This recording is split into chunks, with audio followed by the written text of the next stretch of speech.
우리 제목 같이 읽겠습니다. 좋을 뻔하였다. 네, 한 번 더. 좋을 뻔하였다. 아멘. 2주 전의 말씀에서는요, 너희 모든 사람이 나와 같이 되기를 원한다라고 총독 앞에서, 아그리빠 왕 앞에서 담대하게 말했던 바울이었습니다. 아무리 세상에서 지위가 높고요, 아무리 세상에서 물질을 많이 가졌고요, 아무리 세상에서 성공했다라고 해도요, 영적인 눈이 뜨여지지 않은 사람들은 불쌍한 사람들입니다. 소망이 없는 사람들입니다. 멸망받을 사람들입니다. 사도 바울은 한 명 한 명들을 볼 때 너무나도 가슴이 아팠습니다. 그들이 불쌍했기 때문에 그렇습니다. 세상 사람들은 그들을 다 부러워합니다. 모든 걸 다 가졌다라고 생각을 합니다. 그런데 사도 바울의 눈에는 그들이 너무 불쌍했어요. 자기는 너무 행복했습니다. 너무 좋았습니다. 너무 기뻤습니다. 한 가지 이유 때문에 그랬습니다. 예수님을 소유한 것, 예수님을 만나게 된 것, 예수님을 주님으로 모시고 사는 것, 예수님 중심으로 사는 것, 그것이 사도 바울에게는 기쁨이었고 그것이 사도 바울에게는 최고로 좋은 거였습니다. 그래서 그 기쁨을 가지고 세상 사람들을 향해서 너희들이 다 나같이 되기를 원한다라고 하고, 그리고 이제는 이 백부장 율리오가 이제 리더로 해서 배를 타고 로마로 향해 갑니다. 그 다음날 그 배가 시돈 지역에 도착을 합니다. 시돈 지역에서 백부장이 다른 크리스찬 동료들, 형제들을 만나도 된다라고 허락을 해주었습니다. 미리 사실은 그 총독으로부터 또는 왕으로부터 잘 대해주어라, 죄가 없는 사람이다라는 그런 언지를 받았겠지요. 백부장이 그렇게 허락을 해서 여기서 형제들을 만납니다. 그리고 나서 배를 타고 무라 쪽으로 갑니다. 그런데 북서풍이 불기 시작을 합니다. 이때가 9월 말에서 10월 초쯤 되었습니다. 시기적으로요, 항해 위험한 시기입니다. 항해하기가 위험한 시기에 이들은 배를 탔어요. 그리고 로마로 가는 항해를 시작을 했습니다. 그러는 가운데 바로 심한 거센 북서풍을 만나게 됩니다. 어려움을 겪습니다. 간신히 무라에 도착을 했습니다. 무라에 도착을 해서 알렉산드리아 배로 갈아탑니다. 알렉산드리아 배는 곡물을 실은 배입니다. 나중에 38절에 보면 곡물을 다 버리게 되는데 밀을 다 버렸더라라는 말씀이 나옵니다. 그것이 바로 힌트인데요. 바로 이 알렉산드리아 배는 곡물을 실어 나르는 배. 그곳에 바울까지 포함해서 276명이 타게 되었습니다. 꽤 큰 배겠지요.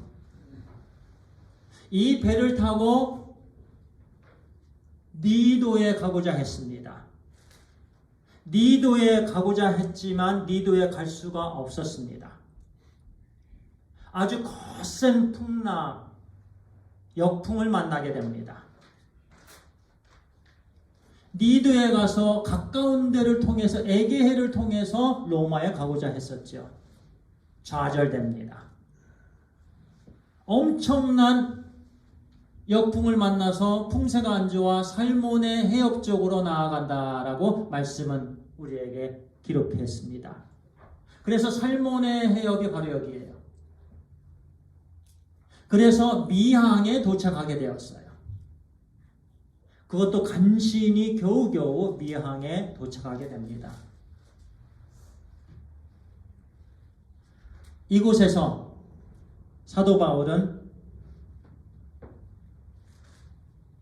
배에 있는 사람들에게 말을 합니다. 백부장과 선원과 선주에게 말을 합니다. 여기에 머무는 것이 좋다. 사도 바울은 그동안에 1차, 2차, 3차 전도 여행을 다녀왔습니다. 배를 많이 탔어요. 그리고 그 당시에는요, 9월 말에서 10월 중순, 그리고 10월 중순에서 11월 중순까지는 항해가 굉장히 위험한 시기입니다. 그런데 이미 항해가 굉장히 위험한 시기로 접어들었습니다. 그 위험했던 이유가요, 거센 북서풍이 불기 때문에 그렇습니다. 아주 심한 역풍으로 인해서 배가 파손될 수 있기 때문에, 그리고 그동안 수많은 배들이 파손되었었기 때문에 이제 11월 달쯤, 이제 10월 중순이 이제 지나가면은 항해를 금하게 됩니다. 그래서 사도 바울은 그들에게 방향을 전합니다. 그 방향이 옳은 방향이었습니다. 하나님께서 하나님의 종 바울을 통해서 주시는 그 배의 방향이었습니다. 머물러라. 미항에 머무르라. 미항에 머무르면 어려움을 당하지 않을 거다. 괜찮을 거다. 그런데 백부장이 그 당시에 인도자였는데요, 바울의 말을 듣지 않았습니다.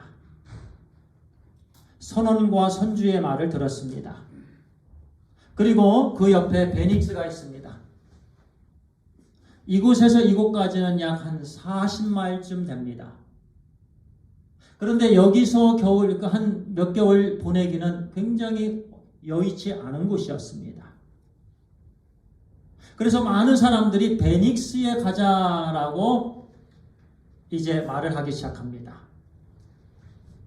선장과 선주도 베닉스로 가자. 조금만 가면 된다. 그리고 나서 이제 선장의 말을 듣고 배가 출발을 합니다. 미항에서 출발을 합니다. 근데 출발을 할 때는요, 남풍이 붑니다. 남풍은 배에 이득이 되는 거예요. 그러면서 그들은 생각을 했겠죠? 아, 바람조차도 우리를 돕는구나. 그들은 그 남풍을 의지했습니다. 남풍을 믿었습니다. 그런데 그것은 시기적으로 남풍이 오래가지 않는 거에 일시적인 거라는 것을 그들이 알 수 있었다라는 거예요. 그런데 그들은 그렇게 깨닫지 못했습니다. 순식간에 북서풍이 불기 시작합니다. 거센 바람이 불기 시작합니다. 그러면서 남풍은 이제 물러갔죠. 배가 어려움을 겪기 시작합니다. 그러면서 가우다, 조그마한 섬이 있는데요, 가우다 섬 쪽에 가니까 갑자기 유라굴로라는 태풍을 만나게 됩니다. 이 유라굴로라는 태풍은요, 이 섬에 있는 굉장히 1370m 정도 되는 굉장히 높은 산맥이 있는데, 그 산맥으로부터 부는 북동풍입니다. 북서풍과 북동풍. 그래서 북동풍이 부는 굉장히 거센 파도의 이름이 바로 유라굴로예요. 유라굴로를 만나게 되었습니다. 파도가 칩니다. 배가 가라앉을 것 같습니다. 굉장히 어려움을 당합니다. 13절에 남풍이 순하게 불매 그들이 뜻을 이룬 줄 알고 닻을 감아 그레데 해변을 끼고 항해하더니 14절에 얼마 안 되어 섬 가운데로부터 유라굴로라는 광풍이 크게 일어나니 배가 밀려 바람을 맞추어 갈 수 없어 가는 대로 두고 쫓겨가다가 가우다라는 작은 섬 아래로 지나 가우다 아까 조그마한 섬이 있습니다.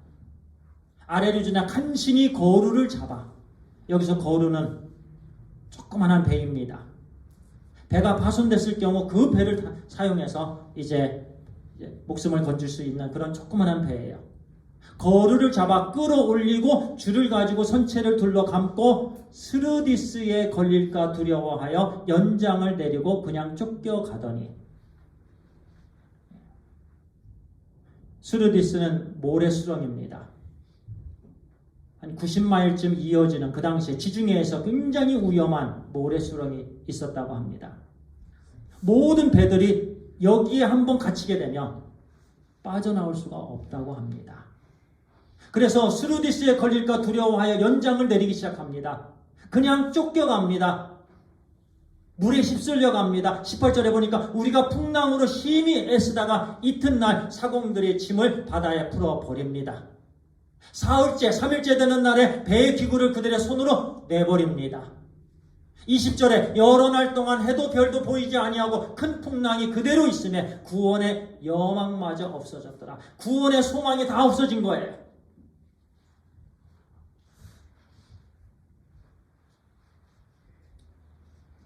로마로 가는 배를 탔는데 이렇게 어려움을 겪었습니다.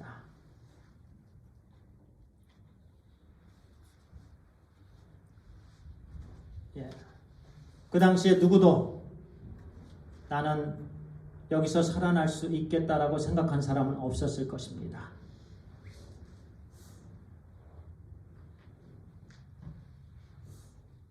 이 말씀에서 우리는요, 우리의 인생 항로에서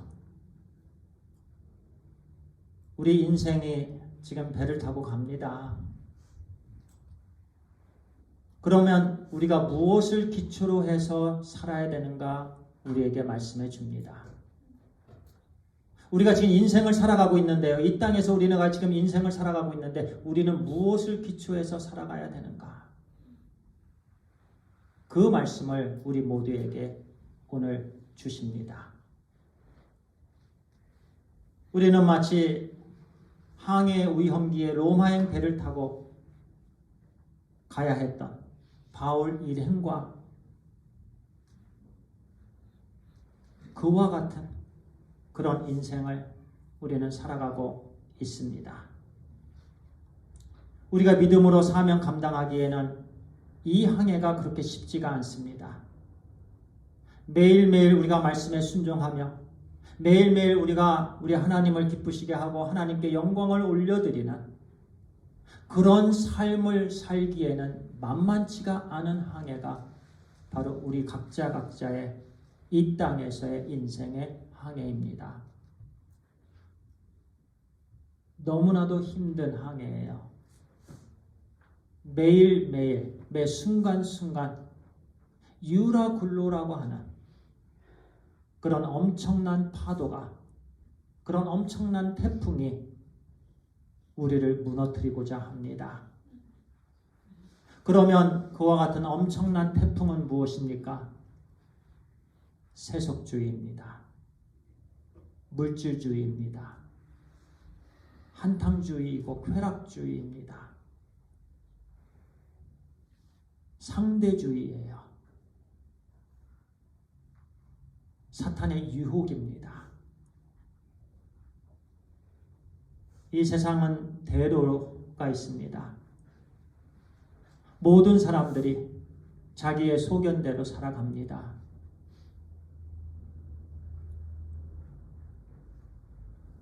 인간의 생각이 자기의 생각이 옳다라고 여깁니다. 자기의 주장이 옳다라고 믿습니다. 자기의 인생의 주인을 자기로 세워놨습니다. 그것이 인본주의입니다. 내가 내 인생의 주인이다. 내가 원하는 대로 사는데 네가 무슨 참견이냐. 말도 안 되는 일을 하면서 말도 안 되는 생각을 가지고 말도 안 되는 그러면서 그들은 주장합니다. 이것이 옳다라고요. 이것이 바로 유라굴로입니다. 유라굴로. 엄청난 태풍입니다. 예. 이런 가운데 우리는 참으로 세미한 하나님의 음성을 듣게 되길 축원합니다. 세미한 하나님의 음성. 열왕기상 19장에 보면은요, 이세벨이 엘리야를 죽이고자 했습니다. 내가 내일 이맘때면 너희는 시체가 되리라. 그 말에 엘리야는 두려움을 가졌습니다. 나 살려라 도망갔습니다. 40주야를 40일 동안 밤낮으로 갔는데 도착한 곳이 호렙산이었습니다. 엘리야가 도착한 곳 호렙산이에요. 이세벨을 피해서 생명을 지키고자 도망간 곳이 호렙산이었어요. 그곳에서 하나님께서 말씀하십니다. 내가 왜 여기 있느냐? 엘리야는 하나님을 만나고자 했습니다. 그의 마음은 지금 굉장히 힘든 마음이었습니다. 이세벨이 굉장히 무서웠던 거예요. 그때 하나님께서 여호와 앞 산에 서라. 엘리야가 섰습니다. 그때 하나님께서 엘리야 앞을 지나가셨습니다. 그런데 그 지나간 모습이 강한 바람이었습니다. 그 바람은 산을 가릅니다. 그 바람은 바위를 깨웠습니다. 엘리야가 그곳에서 하나님을 찾았습니다. 그러나 하나님은 강한 바람 속에 계시지 않았습니다. 두 번째로 큰 지진이 일어났습니다. 굉장히 큰 지진이었습니다. 엘리야는 그곳에서 하나님을 찾고자 했습니다. 그러나 하나님은 그곳에 계시지 않았습니다. 세 번째로 불이 일어났습니다. 큰 불이 일어났습니다. 그 불 속에서 엘리야는 하나님을 찾고자 했습니다. 그러나 하나님은 그곳에 계시지 아니하였습니다. 그리고서 나중에 하나님께서 세미한 음성으로 엘리야를 만나 주셨습니다. 엘리야가 하나님을 만난 곳은 강한 바람도 아니었습니다. 큰 지진도 아니었습니다. 불도 아니었습니다. 세상 사람들은 다 이것을 찾고 있습니다. 강한 바람을 보기를 원합니다. 큰 지진을 만나기를 원합니다. 그리고 불을 만나기를 원합니다. 엄청난 기적들을 원합니다. 이곳에 하나님이 계시지 않느냐? 이곳에 하나님이 계시지 않느냐? 그들은 주장합니다. 자기들이 세워놓은 것이지요. 그것이 인본주의입니다. 세속주의입니다. 그들의 성입니다. 그것이 그들에게는 전부입니다. 그런데 하나님을 만나는 것은 세미한 음성입니다. 작은 음성이에요. 아주 세미한 음성이에요. 그 세미한 음성으로 하나님께서 엘리야를 만져주셨습니다. 우리 인생의 배도 마찬가지입니다. 온갖 상대주의, 온갖 인본주의, 물질주의, 쾌락주의 같은 북소풍, 북동풍, 유라굴로와 같은 그런 태풍이 우리를 공격합니다. 그곳에서 저와 우리 성도님들, 우리 모두는요, 세미한 하나님의 음성을 듣게 되기를 간절히 바랍니다. 세미한 우리 주님의 음성. 만약에 그렇지 못하면은요, 우리는 잠깐의 유행인 남풍에 우리 인생을 맡길 수가 있습니다. 남풍은 잠깐의 유행입니다. 잠깐 왔다 지나가는 거예요. 그런데 사람들은 그걸 원합니다. 순간적인 것을 원합니다. 아, 이제는 잘 되는구나. 봐라, 잘 되지 않느냐? 결코 잘 되지 않습니다. 세상의 유혹들은 잠깐입니다. 그런데 우리가 잘못하면 거기에 우리의 인생을 맡길 수가 있다는 얘기예요. 그러나 남풍은 우리에게 멸망을 줄 뿐입니다. 우리를 망하게 합니다. 망하게 해요. 우리 인생의 항해에서 가장 중요한 것은 하나님의 말씀입니다. 영원하신 하나님의 말씀, 변함이 없으신 하나님의 말씀입니다. 말씀 안에서 우리 자신이 변화되는 겁니다. 나의 생각이 변하고, 나의 언어가 변하고, 나의 말이 변하고, 그래서 이제는 우리 하나님께서 기뻐하시는 하나님의 사람들이 되는 거예요. 오직 말씀으로만 그렇게 됩니다. 그런데 세상에서 믿는다고 하면서 우리는 주일날만 신앙생활하면서 가정에서는 결코 믿는다운 삶을 살지 않는다라는 얘기예요. 그러면서 세상의 풍조를 따라갑니다. 세상의 문화를 따라갑니다. 그냥 인본주의 그대로 갖고 살아갑니다. 세상이 전부이지요. 직장이 전부이지요. 돈이 전부이지요. 쾌락이 전부이지요. 내 육체가 망가지는 거 알면서도 마약을 하잖아요. 이 마약을 내가 한번 먹으면 내가 죽는다는 걸 알면서도 그 마약을 먹습니다. 이것이 쾌락주의입니다. 인생을 그냥 맡겨버리는 거예요. 세상의 인생을 던져버리는 거예요. 얼마나 많은 사람이 자살을 합니까? 그냥 남풍에 맡겨 그냥 살아갑니다. 우리는 하나님의 세심한 음성을 듣고 음성대로 우리는 미항에 머무를 줄 알아야 됩니다. 때로는 우리가 아니야 여기는 불편해.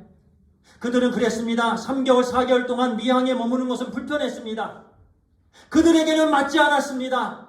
그래서 그들은 경험을 따랐습니다. 전문가를 따랐습니다. 세상의 조언을 따랐습니다. 결국 망하게 되는 거예요. 우리 하나님의 자녀는 하나님의 그런 세미한 음성을 듣고 하나님께서 기다리라고 할 때 기다리는 인내가 필요합니다. 때로는 환경이 답답하고 환경이 좁고 여기서는 정말 내가 무엇을 할까 이런 어려움이 있지만 사도 바울은 2년 동안 가이사랴 감옥에 있었습니다. 하나님의 음성을 기다렸습니다. 듣고 또 기다렸습니다. 그리고 하나님께서 음성을 주셨을 때 그는 순종을 했습니다. 우리가 이 땅에서 살아야 될 것은 그와 같은 삶입니다.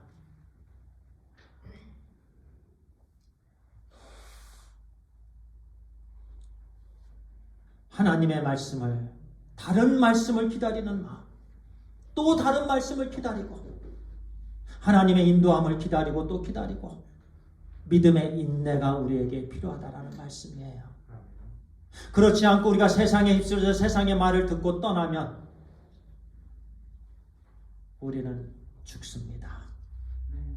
결과가 어땠어요? 백부장과 배를 운행하는 사람들이 바울의 말을 듣지 않은 결과 너무나도 참담하지 않았습니까? 거룻배를 끌어올릴 정도였습니다. 스르디스 모래수정에 빠질 수도 있었습니다. 이튿날 배의 짐을 다 내려놓아야 했습니다. 3일째는 저희 손으로 배에 꼭 필요한 도구까지도 다 버려야만 됐습니다. 소망을 다 잃었습니다. 사람을 따라가면 이렇습니다. 세상을 따라가면 이렇습니다. 영적으로 눈이 뜨이지 않은 사람을 따라가면 이렇게 어려움을 당하게 됩니다. 21절 마지막 절에 이렇게 말씀합니다. 여러 사람이 오래 먹지 못하였음에 바울이 가운데 서서 말하되 여러분이여 내 말을 듣고 글에 대해서 떠나지 아니하여 이 타격과 손상을 면하였더라면 좋을 뻔하였느니라. After the man had gone a long time without food, Paul stood up before them and said, "Men, you should have taken my advice, not to sail from Crete. Then you would have spared yourselves this damage and loss." 하나님께서 주신 세미한 음성입니다. 오늘 우리 각자에게 주신 하나님의 음성입니다. 오늘 우리가 이 음성을 들으면 산다라는 말씀입니다. 오늘 우리가 하나님의 말씀을 듣고 우리가 겸허히 나아가며 겸손히 나아가고 우리 하나님께 기쁨과 영광을 올려드리는 삶을 투쟁하며 살면 우리는 산다라는 말씀입니다. 그런데 하나님의 말씀을 버리면 죽는다라는 거예요. 심플하게 그 말씀이에요. 하나님 말씀을 듣지 않으면 죽고 하나님의 말씀을 들으면 산다. 이제 말씀을 정리합니다. 이 세상에서 지금 항해 가운데에 유라굴로라는 그런 세찬 바람을 만나게 됩니다. 너무나도 세차입니다. 순간순간 바뀌는 세찬 바람, 그런 세상, 유혹, 물질, 그런 부분들을 따르지 않게 되길 간절히 소원합니다. 우리는 정말 우리 하나님 말씀, 비록 세심한 말씀이지만, 세미한 말씀이지만 그 말씀을 듣고 그 말씀에 순종하는 이 한 주간 되기를 간절히 축원합니다. 기도하겠습니다. 하나님 감사합니다. 하나님, 우리 인생에 무엇이 먼저인지요?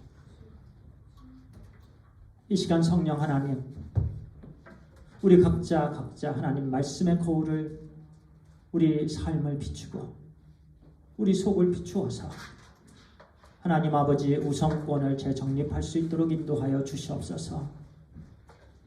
아버지 하나님, 유라굴로 이 세상의 풍조들 우리에게 거세게 다가올 때에 우리가 세상을 따르지 않도록 인도하여 주시옵소서. 오직 하나님의 말씀 사모하며 주신 말씀에 순종하는 진짜 참 크리스찬들이 다 되게 해 주시옵소서. 예수님의 이름으로 기도합니다. 아멘.